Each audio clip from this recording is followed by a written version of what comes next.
Alright, it's MistrBrit in the woods again. Nice to be out in nature.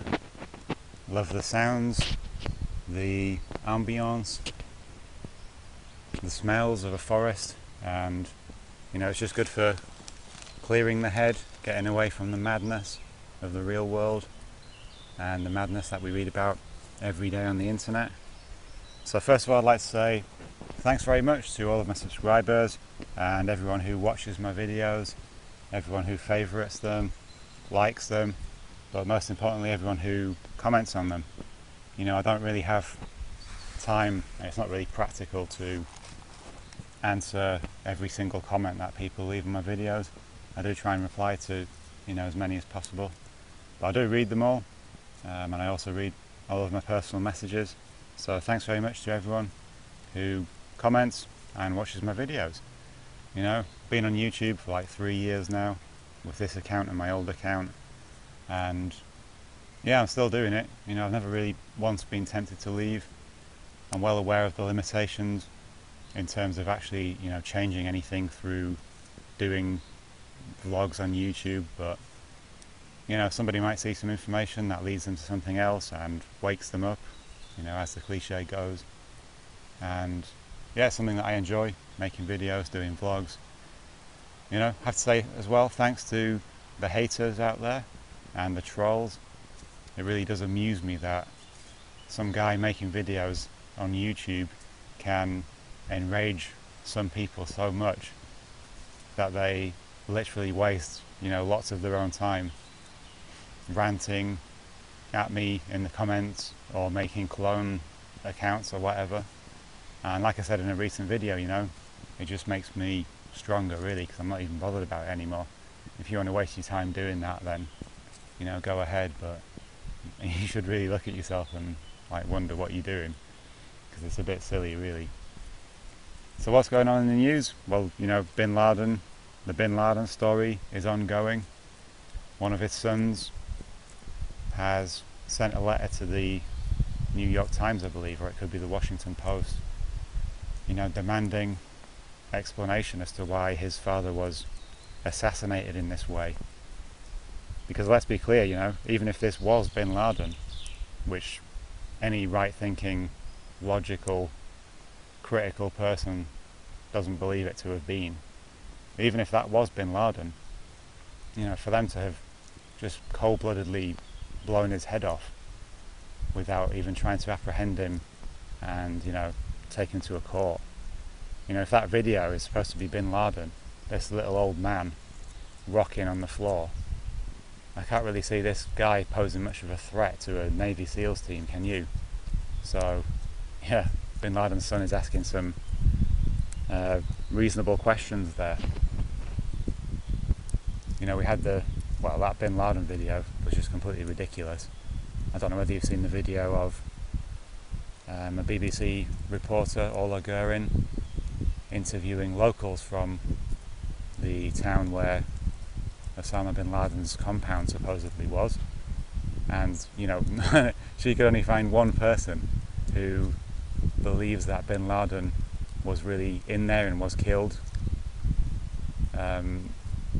It's a good video, watch it. The first guy is just literally laughing at the idea that this video was of Bin Laden, and this guy has lived there for 50 years. He's been selling newspapers in the town for 50 years nearby the compound, and he's literally laughing at the idea that old man was Bin Laden. So check it out. What's going to happen because of all this? Well, it doesn't really look like anything, but hopefully this has woken some people up, or it's nudged them in the direction of wanting to research more and becoming aware that things are very wrong here, and the government story is completely outrageous. Yeah, in the news today as well, there's a big protest in central London against the austerity cuts in the UK, and this demonstration is actually disabled people. And it's one thing to see lots of students complaining about the rise in tuition fees, but it's another to see thousands of disabled people protesting about the cuts, because it's the hardest off who are going to be hit hardest by these cuts. And whatever you might think about the welfare state, it's pretty sad to see these disabled people out on the streets protesting against the cuts in services and the cuts in, social benefits, when at the end of the day it's the banks and the banksters and the politicians who are controlled by the banksters who have caused this economic crisis, this economic collapse.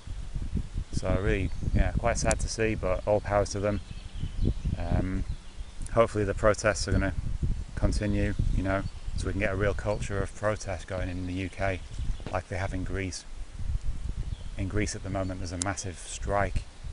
I mean, literally the planes aren't flying, public transport isn't working, all about these austerity measures. So hopefully we can move towards the Greek style of protest and actually hit corporations and banks where it hurts, which is in the pocket. That's pretty much it for today, guys. I'd like to point you to some of my other sites, or some of the places where I also post stuff. I've got a Facebook account which I will put a link to in the info box below. So if you're on Facebook, you can go and like the page, and I generally use that page for posting interesting articles and also posting interesting videos. I do the same on Twitter. You can find my Twitter account link in the info box below, and you can also find me on Resistance Radio. I run a blog talk radio station called Resistance Radio, which has shows every day of the week at 8 PM Greenwich Mean Time if you're in Britain. That is 9 PM if you're in Central Europe. If you're in the US, that's 12 noon Pacific Standard Time or 3 PM Eastern Standard Time. And as the name implies, we're all about resistance to the elite, to the banks, and we've got great hosts on there. Travinal One, who you should know from YouTube, does a show every Monday. Wide Shut UK, another great channel on YouTube, does a show every Tuesday, and then it's my show every Friday. So I'll put a link to the Resistance Radio website in the info box below, and also to the Blog Talk Radio homepage where you can listen to the shows. So do check it out, guys. Help support alternative media. As I said in my last video, the Bin Laden episode absolutely confirmed that the mainstream media are complicit in covering up the truth. They're basically just repeaters who parrot the government's official line. And now is the time for the alternative media to really come to the fore. So help support us and help support all the people involved in Resistance Radio. Thanks a lot, guys. Take it easy.